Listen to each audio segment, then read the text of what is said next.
I'm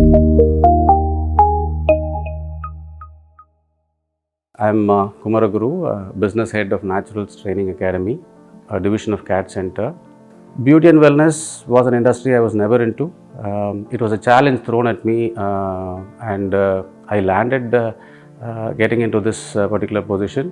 It was a learning. It was a learning that I had to NTA.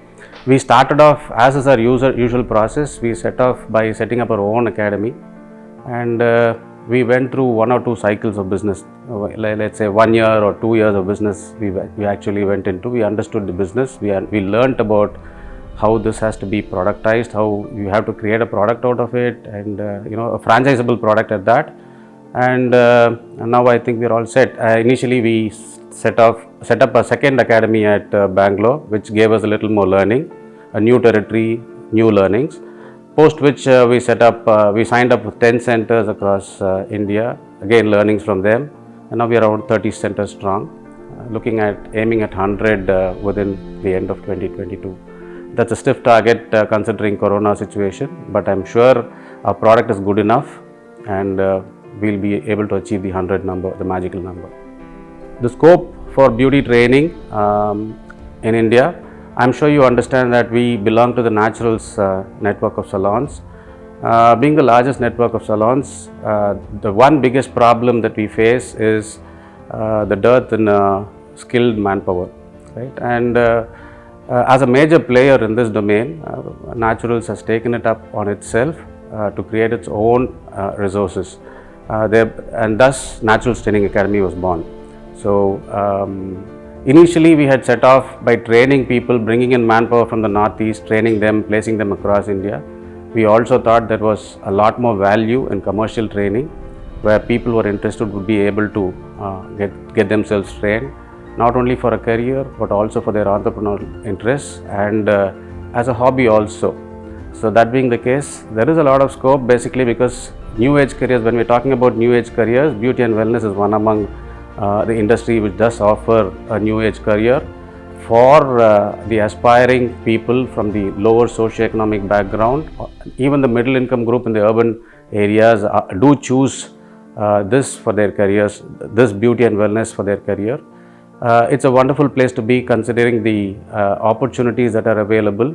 A lot of multinational companies that have come into India who are promoting their products across India, and there are opportunities where you get placed in such companies also for their sales and training the customer or training the market. Why should one get into the beauty and wellness industry, or why should one choose a beauty and wellness career? This is a domain which promises a lot of careers, lot of opportunities today. You have ample opportunities through the branded and organized salons that are coming in today. And slowly the unorganized sector is also getting converted into the organized sector. So training definitely is a must.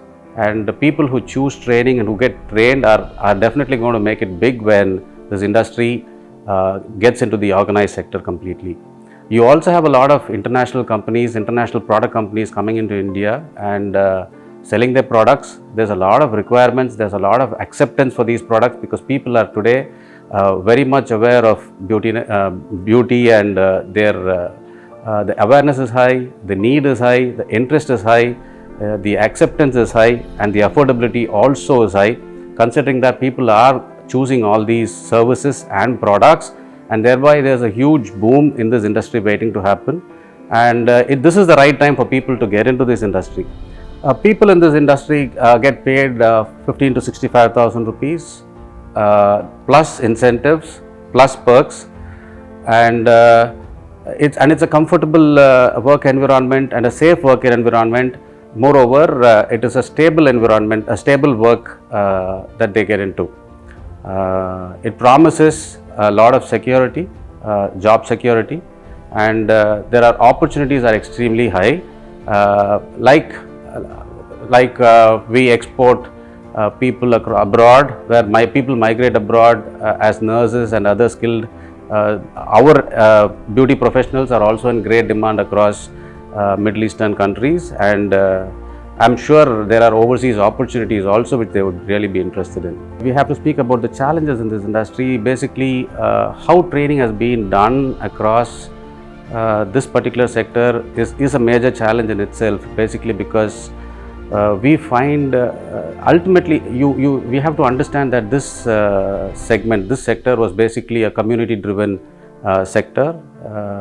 The caste and the community differences were very huge, and it was considered a stigma to even get into this industry at one point in time. Slowly those lines are blurring and we are moving into it. This was the major challenge where we started off. The stigma is still there, but it's more positive. The situation looks more positive today, with even the middle income group looking at getting into or trying their luck in this particular industry, or trying to get into this industry.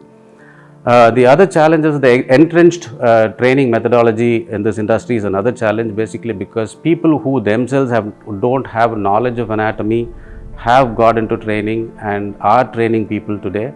And it is highly imperative that people know about anatomy today, basically because of the new products that are coming in and the requirements and the dependence on such knowledge that is required for training. You have a lot of makeup artists.